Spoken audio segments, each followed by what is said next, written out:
안녕하세요. 건강지킴이 닥터 MBC 정다은입니다.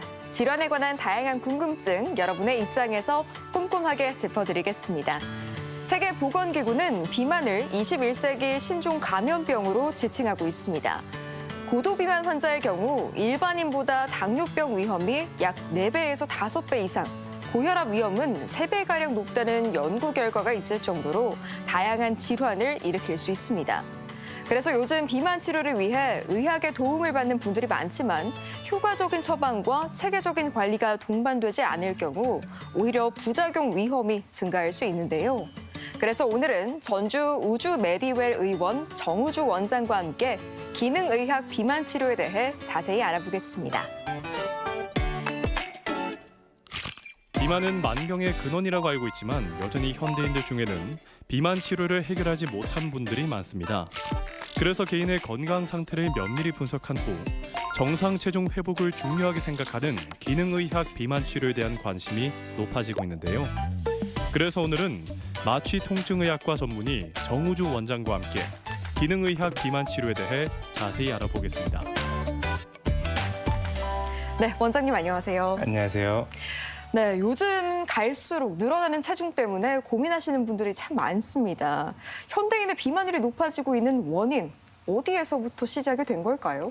네, 말씀하신 것처럼 비만은 개인의 문제를 넘어서 사회적 건강 위기로 확산되고 있고요. 비만이 이렇게 증가하게 된 거에는 몇 가지 배경들이 있습니다. 첫 번째는 식생활의 변화입니다. 예.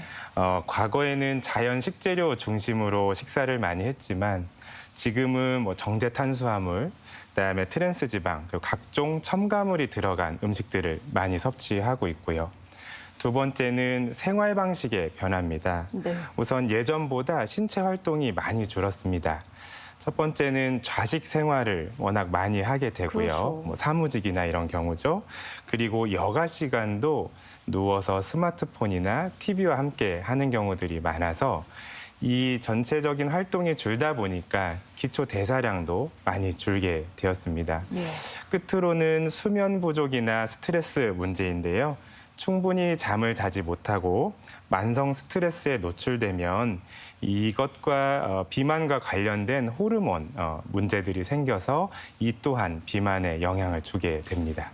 네, 이 원인은 크게 3가지를 꼽아주셨는데 단순히 사실 이 비만은 외모 문제만이 아니라 건강에도 좀 위험 요소로 작용할 수 있을 것 같아요. 예, 좋은 지점을 말씀해 주셨는데요. 저는 비만을 외모 문제로 보는 게 아니라 많은 질병의 시작점이라고 보는 것이 중요할 것 같습니다. 첫 번째로 비만은 당뇨병과 고혈압 같은 대사 질환을 많이 일으킵니다. 특히 이 비만은 인슐린 저항성을 높여서 당뇨의 문제를 일으키고요. 네. 또 더 나아가서는 혈관 내 염증 반응들을 일으켜서 심장이나 혈압 조절의 문제들을 일으키고 이게 심각한 경우에는 심근경색이나 뇌졸중까지도 이어질 수가 있습니다. 예. 근데 이보다도 더 주목받는 비만의 위험 요인은 네. 세계보건기구에서 비만을 13가지 암의 위험 인자로 그래요? 이제 규명하고 있습니다. 그래서 유방암, 대장암, 간암, 췌장암 등등이 비만과 관련돼 있다는 연구가 계속 나오고 있고요. 네. 만성염증, 수면무호흡증, 관절염, 우울증 이런 것들도 비만과 관련이 있다라고 보시면 될 것 같습니다. 비만이 정말 많은 질환의 시작점이 되네요. 흔히 이 비만이 단순히 덜 먹고 덜 움직여서 생기는 문제라고 하는데 실제로도 그런가요? 비만을 단순히 더 많이 먹고 덜 움직여서 생기는 것이라는 말은 완전히 틀린 얘기는 아니지만 저는 오히려 비만은 단순한 칼로리의 문제가 아니라 생리학의 문제라고 말씀을 드리고 생리학. 싶습니다. 예. 비만은 우리가 주변에서 보면 하루에 1,500 킬로칼로리 정도만 먹어도 살이 많이 찌는 분들, 나는 물만 먹어도 찐다. 맞아요, 이런 맞아요. 분들도 네. 계시는 반면에 어떤 분들은 3,000kcal씩 먹어도 체중을 잘 유지하는 분들이 있어요. 예, 예. 이런 것처럼 몸의 신진대사라고 하죠. 네. 우리가 이제 대사 활동이 무너져 있을 때 비만이 발생할 수 있는 것이지 실제로 너무 많이 먹어서 찐다라고 단순화하기에는 좀 어려운 지점은 있습니다. 그래서 이런 것들에 관여하는 것은 체내 미토콘드리아 대사, 예. 또 호르몬, 수면의 질, 또 간의 해독 능력 이런 것들이 복잡하게 비만과 관련이 돼 있고요. 이 중심에는 인슐린 저항성이라는 문제가 있습니다. 예. 우리가 혈당 스파이크라는 얘기 많이 들어보셨을 네, 텐데요. 많이 들었어요. 혈당을 많이 올리는 식사 패턴을 가지고 있으면 인슐린이 나와도 제대로 기능을 못하는 인슐린 저항성들이 생기고요. 인슐린은 당을 떨어뜨리는 호르몬이기도 하지만 예. 이 인슐린이 항상 높은 상태면 지방도 자꾸 저장하려는 상태가 되거든요. 네. 그래서 이렇게 말씀드린 복잡한 시스템들을 무시하고 그냥 단순히 너무 많이 먹고 덜 움직여서 살이 찐 거야, 비만이야 라고 말하는 거는 마치 고장난 엔진에 기름만 덜 주면 돼 이렇게 말하는 것과 같다고 볼 수 있습니다. 꼭 그게 항상 맞는 말은 아닌 거네요. 그렇죠. 네. 예. 최근 사실 이 다이어트 비만 얘기하면은 빼놓을 수 없는 게 위고비 치료제가 참 주목을 받고 있는데 이 약은 어떤 원리로 체중을 줄여주는 거예요? 예, 정말 많은 분들이 관심 갖고 맞아요. 있는 이 위고비, 네. 세마글루타이드라고 하는 성분인데요. 흥미로운 점은 이 약이 원래 당뇨병 치료제였지만은 체중 감량 효과가 워낙 좋아서 이제 치료 적응증이 확대된 것입니다. 이 위고비는 GLP-1 수용체 작용제라고 이제 부르는 약인데 이것이 GLP-1이라는 것은 이제 장에서 원래 네. 자연스럽게 분비되는 호르몬이거든요. 예. 근데 이제 이것의 작용제로 이 약이 위고비가 들어가게 되면은 첫 번째로는 췌장에 작용해서 예. 인슐린 분비를 촉진하게 됩니다. 네. 그렇게 되면은 인슐린의 좀 급격한 분비 문제들을 해결하는 게 있고요. 두 번째는 위장이 음식물을 비우는 속도를 늦춰줍니다. 그래서 좀 포만감이 오래 지속되도록 만들어줘요. 그렇군요. 그리고 세 번째는 뇌의 식욕 중추를 억제하는 작용까지 해서 예. 식욕까지 감소시킵니다. 그래서 섭취량을 자연스럽게 감소시키거든요. 네. 실제로 위고비는 많은 연구가 이루어졌는데 임상 시험들에서 평균 15% 정도의 체중을 감량하는 굉장히 의미 있는 결과들을 그러네요. 가지고 있어서 미국 FDA에서도 비만 치료제로 정식 승인을 받았습니다. 위고비는 단순한 과거의 식욕 억제제는 아니고요. 예. 식욕과 대사 둘 다 작용하는 좀 새로운 치료제라고 볼 수 있습니다. 네. 위고비 말고도 예전에 다른 약물도 비만 치료제로 많이 사용이 되고 있는 걸로 알고 있는데 어떤 예. 것들이 있어요? 많이 있습니다. 근데 이제 그 중에서도 대표적인 거 두 예. 가지를 말씀을 드리자면은 첫 번째는 큐시미아라는 약인데요. 네. 큐시미아는 펜터민이라는 식욕 억제제랑 네. 토피라메이트라는 이제 항경련제를 합친 복합제고요.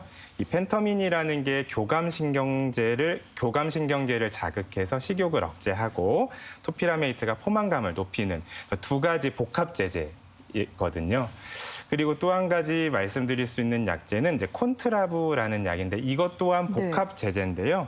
부프로피온이라는 약하고 날트렉손이라는 약이 합쳐져 있어요. 그래서 부프로피온은 도파민 시스템에 이제 작용을 해서 식욕을 조절해주고요. 날트렉손은 뇌 보상 회로를 억제해서 폭식 이런 것들을 줄여줍니다. 그래서 이 두 약의 특징은 복합 제제라서 네. 효과는 높이고 단독으로 썼을 때의 부작용은 좀 줄이는 약이고요. 끝으로 하나 정도 더 소개해드리자면 네. 출시가 아직 안 된 건데 한국에는 아직 예. 출시가 안 된 건데 마운자로라고 해서 아까 위고비가 GLP-1에 작용한다고 했는데 이 마운자로는 GLP-1과 GIP라는 데까지 작용을 네. 해서요. 식욕도 억제하지만 지방 대사까지 촉진하는 이런 약도 출시 준비 중에 있습니다. 지금 뭐 약물 위고비, 큐시미아, 콘트라브 뭐 이렇게 말씀을 좀 해주셨는데 네네. 이런 약물은 누구나 처방이 가능한 건가요? 절대 그렇진 않습니다. 이것 또한 약물이기 때문에 네. 부작용이 있고 또 금기증이 있어서 적절한 의학적 평가하에 처방이 돼야 하는데요. 큐시미아 같은 경우에는 심질환이나 불안장애, 녹내장 있는 분들은 처방이 안 되고요. 콘트라브도 간질이나 우울증 병력이 있는 분들은 금기라고 보시면 되고요. 예.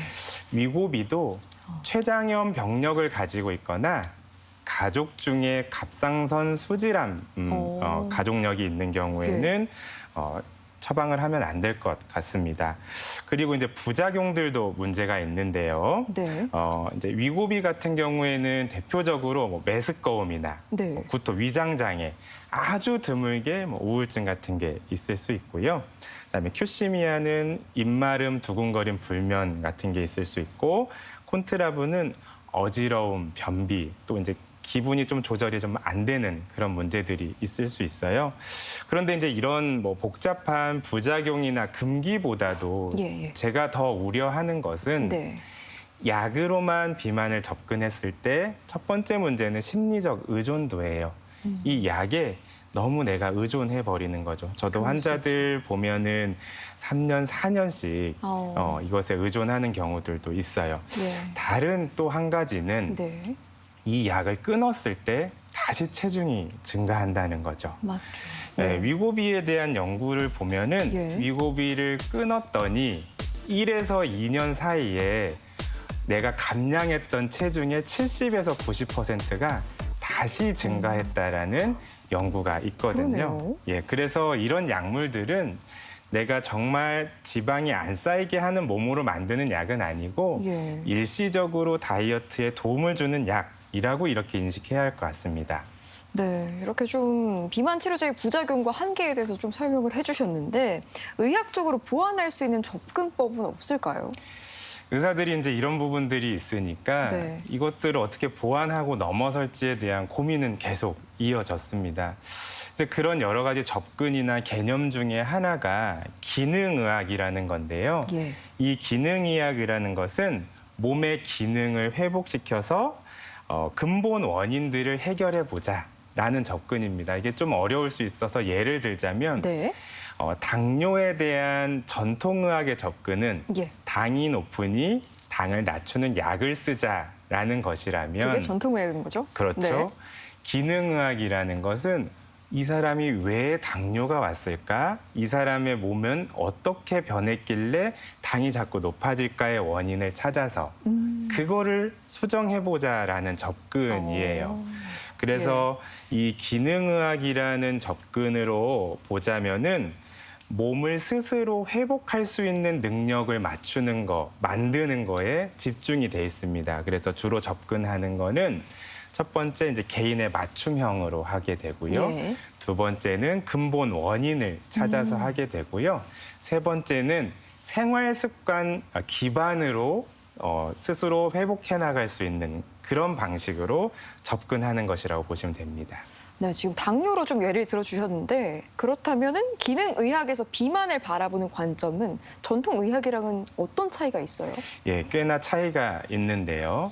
전통의학에서 비만은 칼로리는 많이 섭취하고 소모가 적다라는 관점이기 때문에 운동을 많이 하게 하고 그다음에 덜 먹게 하고 또 거기에서 좀 잘 안 되면 아까 소개된 식욕 억제제들을 쓰는 방식이라면은 예. 기능의학에서는 이 몸에 지방이 자꾸 축적되는 여러 가지 생리적인 또 생활 습관적인 원인들을 찾아서 수정을 하는데요. 이제 대개 몇 가지 것들을 중점적으로 봅니다. 네. 첫 번째는 아까 말씀드린 인슐린 저항성에 문제가 있는가. 예. 그래서 이런 것들은 식습관 패턴 같은 것들을 교육해서 이 인슐린 저항성들을 낮출 수 있게 좀 도움을 드리고 또 한 가지는 호르몬 밸런스들을 좀 봅니다. 뭐 갑상선이라든지 뭐 성호르몬 이런 것들, 그다음에 부신 호르몬 이런 것들을 보면서 이런 밸런스가 무너지면 또 자꾸 지방을 축적하니까 이런 것들도 이제 영양 성분이나 이런 것들 또 생활 습관을 통해서 교정해 나가고요. 또 한 가지 독특한 관점은 장내 미생물의 어떤 불균형도를 보는 겁니다. 그러니까 이 장내 미생물의 구성이 굉장히 몸의 건강 상태에는 중요하고요. 또 장누수 같은 것들이 있다면 뭔가들을 흡수를 해도 이런 것들이 잘 들어오지 않기 때문에 대사에 문제가 또 생기거든요. 그렇죠. 그래서 호르몬 생성도 잘 안 되고요. 그래서 그런 것들을 좀 바라보고요. 또 미토콘드리아 기능, 대사 기능들을 이제 유기산 검사나 이런 것들을 통해서 보는데요. 이게 이제 몸에서 해독을 못하는 해독을 하는 능력이 떨어져 있으면 이 또한 계속 지방을 저장하니까 이런 대사나 해독 능력들을 보면서 이런 것들을 어떻게 정상화하는 것인가 이런 관점들로 본다고 보시면 되겠습니다. 결국은 개인 맞춤형으로 좀 원인에 조금 더 집중을 해서 비만을 치료를 하는 건데 그렇다면은 기능의학에서 어떤 방식으로 비만을 또 치료하는지 궁금합니다. 예, 뭐 이전 질문에서도 짧게 말씀드렸지만 이게 간단하게 좀 설명을 드리자면 예. 첫 번째로는 교육을 많이 하게 됩니다. 그래서 이렇게 드세요. 또 이렇게 생활 방식 하세요. 중요하죠. 또 스트레스 관리는 이렇게 하세요라고 말씀을 드려요. 그래서 꽤 오랜 기간 함께 하게 되죠. 네. 3개월에서 한 6개월 정도, 또 오래 걸리는 분들은 뭐 1년 정도 서로 같이 동반자가 돼서 건강한 몸으로 회복되도록 이 교육이라는 도구를 쓰고 있고요. 두 번째는 수액. 우리가 이제 혈관을 통해서 맞는 수액제제, 네. 예, 영양 성분이 부족하기 때문에 영양 결핍 때문에 대사 문제들이 있는 경우들이 있어요. 그럴 수 있죠. 네. 그래서 이런 것들을 보충하는 겁니다. 그런데 이 영양 성분을 보충하는 데 있어서는 이제 수액만 활용하는 것은 아니고 예. 이제 영양제도 같이 활용을 하게 됩니다. 그래서 수액은 좀 빠르게 보충해야 될 때 활용하고 이제 계속 수액을 맞을 수는 없으니 이제 유지할 때는 영양 성분을 드리게 되고요.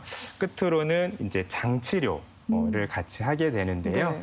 이제 장내 미생물 상태를 평가를 해서 유해균이 많으면 우선 유해균을 좀 제거하고요.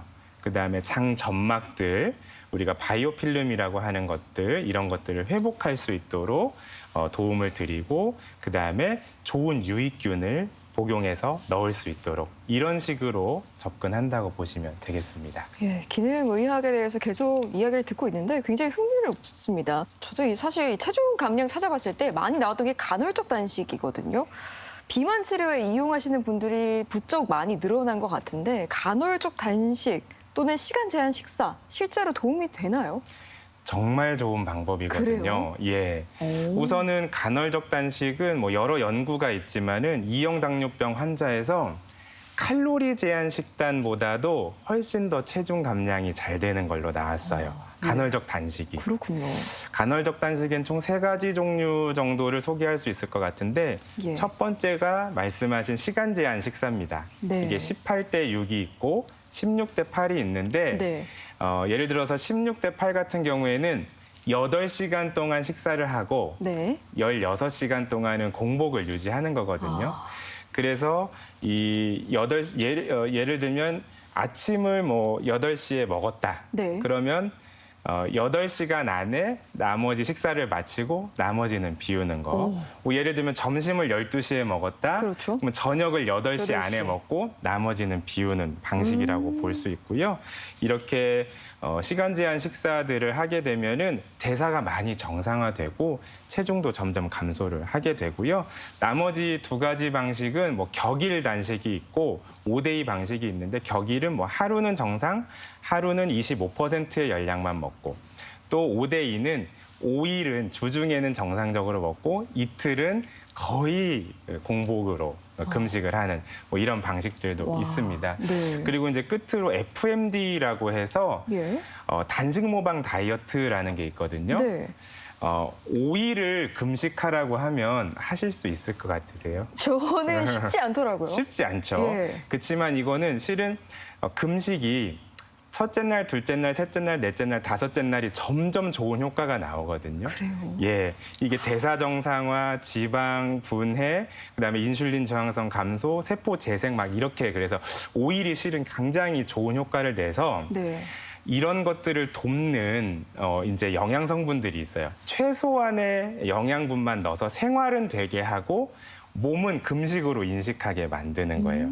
그래서 저희가 비만 환자를 치료할 때 네. 몸을 리셋해야 되겠다라는 분들은 이 FMD라고 해서 5일 단식 프로그램도 이용을 하고 있습니다.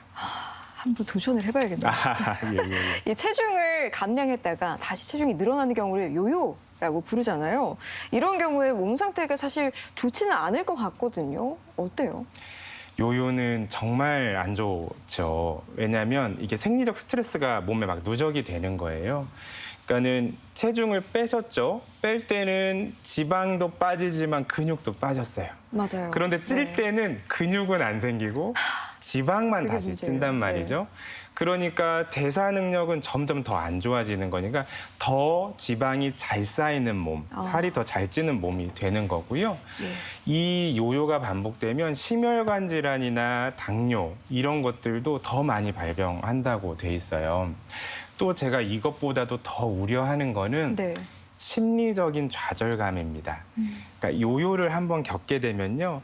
아, 나 이번에 또 실패했어. 나는 왜 이걸 못할까? 맞아요. 이렇게 자기 스스로 비난을 하게 되면 이것 또한 스트레스가 되고 제가 말씀드린 것처럼 스트레스가 있으면 코티솔 분비들이 되면서 또 지방이 자꾸 쌓이는 몸이 되기 때문에 악순환이 될 수 있어서 저는 단시간에 많이 빼는 것보다는 정말 꾸준히 지속적으로 내가 뺄 수 있는 이게 정말 비만 치료의 핵심이라고 생각을 합니다. 네, 말씀해 주신 것처럼 비만 치료에는 이 지속성이 가장 중요할 걸로 보이는데 꾸준함을 유지하기 위해서는 어떤 방법이 좋을까요? 그렇죠. 보통은 다 처음에 살을 빼야 되겠다 하면은 2, 3주는 열정적으로 하세요. 맞아요. 그렇지만 이제 지치시기 때문에 네. 저는 지속성을 유지하려면은 이제 몇 가지 조언을 환자들에게 드리거든요. 첫 번째는 의지보다는 구조를 만들어라. 빼지 않을 수 없는 구조는 어떻게 오. 만드냐. 예를 네. 들면 냉장고에 초가공 식품 전부 없애는 거고 설탕이 너무 많은 음식들은 그냥 없애는 겁니다. 네. 그러면 꺼내서 열었을 때도 내가 건강하게 먹을 수 있는 그렇죠. 거고 또 평소에 건강한 간식들을 넣어놓는 거죠. 만들어서 예를 들면 녹황색 채소 스무디 같은 것들. 그렇죠. 네. 두 번째는 네. 작게 시작하고 점점 확장하는 겁니다. 처음부터 운동하고 단식하고 뭐 다 이거는 옳지 않고요. 예. 아침에 일찍 일어나서 뭐 가볍게 걷기부터 해서 뭐 설탕이나 밀가루 내가 줄이기 이런 작은 것부터 시작해서 조금씩 성취를 느끼면서 가는 거고요. 세 번째는 내가 체중이 주는 숫자에 너무 민감하게 생각하지 마시고요. 네. 내 몸이 건강해지는 거를 느끼고 그런 현상에 집중하시는 거예요. 그래서 잠을 좀 더 잘 자네. 내 배변 활동이 조금 더 좋아졌네, 덜 피곤하네, 이런 게 굉장히 스스로에게 동기부여가 되거든요. 그리고 마지막으로 말씀드리는 거는 스스로 어떤 이 목표에 대해서 당위성을 부여하라고 말씀드리거든요. 나 우리 가족들하고 오랫동안 건강하고 싶어. 예. 혹은 나 일할 때 덜 피곤하고 에너지 넘치고 싶어. 이런 것들을 붙여야만이 또 오래 할 수 있는 힘이 됩니다. 그래서 이 지속성은 결국에 구조를 내가 잘 만드는 것이 중요합니다. 네, 이 구조를 잘 만드는 것이 중요하다 이렇게 강조를 해주셨는데 이 네 가지를 기억을 한다면 좀 꾸준함으로 비만 문제를 해결하는 데 많은 분들이 도움 받으실 수 있을 것 같습니다. 또 이 체중 문제로 고민하는 분들께 끝으로 당부하고 싶은 말씀 부탁드립니다. 제가 꼭 드리고 싶은 얘기는 살을 빼는 게 먼저가 아니고 내 몸을 이해하는 게 먼저라는 겁니다. 현재 식생활이 불규칙하고 스트레스를 많이 받아서 지방이 축적되는 그런 몸 상태가 된 것일 수가 있어요. 그래서 내 몸이 왜 이런 반응을 보이고 있는 거지라고 생각을 하면서 내 몸을 좀 찬찬히 들여다보시고 일상생활에서 작은 것부터 실천하신다면은 체중이 점점 감량되고 몸도 건강해지실 것 같아요. 비만은 당신의 잘못이 절대 아닙니다. 그건 몸이 보내는 메시지고 그 몸이 보내는 메시지를 잘 이해하고 존중할 때 살은 빠지고 건강해지실 겁니다. 네, 이 시간에는 마취통증의학과 전문의 정우주 원장과 함께 기능의학 비만 치료에 대해 알아봤습니다. 네, 원장님 오늘 말씀 고맙습니다. 감사합니다.